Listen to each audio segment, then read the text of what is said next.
नगर शहरातील कोरोना काळात मर्जी विरुद्ध ॲडमिट करून घेणे, त्या ठिकाणी रुग्णाच्या जीवितास धोका होईल याची माहिती असताना सुद्धा अतिरिक्त जास्तीचा औषधाचा डोस देऊन जीवितास धोका निर्माण होईल असे कृत्य करणे, अवाजवी अवास्तव बिल रक्कम आकारणे, शरीराच्या अवयवाची तस्करी व पुरावे नष्ट करण्याच्या उद्देशाने प्रेताची परस्पर विल्हेवाट लावणे, अशा प्रकारच्या आरोपाखाली अहिल्यानगरच्या तोफखाना पोलीस ठाण्यात अशोक खोकराळे यांच्या फिर्यादीवरून doctor Gopal Bahurupi, doctor Sudhir Borkar, doctor Mukund Tandale, doctor Akshaydeep Zaware Patil, doctor Sachin Pandule आणि डॉक्टर विखे पाटील मेमोरियल हॉस्पिटलमधील पॅथॉलॉजिकल लॅबचे तज्ज्ञ डॉक्टर अज्ञात कर्मचाऱ्यांवर गुन्हा दाखल करण्यात आला आहे.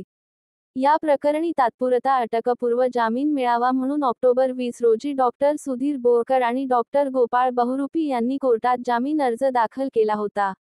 त्या अर्जावर ऑक्टोबर 21 रोजी सुनावणी होऊन न्यायालयाने तात्पुरता जामीन अर्ज फेटाळून लावत पोलिसांना नोटीस काढत ऑक्टोबर 28 रोजी नियमित न्यायालयासमोर उपस्थित राहण्याचे सांगितले होते. मात्र आज या प्रकरणात ट्विस्ट आला असून डॉक्टर सुधीर बोरकर आणि डॉक्टर गोपाळ बहुरूपी यांनी आपल्या वकिलांच्या वतीने जामीन अर्ज काढून घेतला आहे.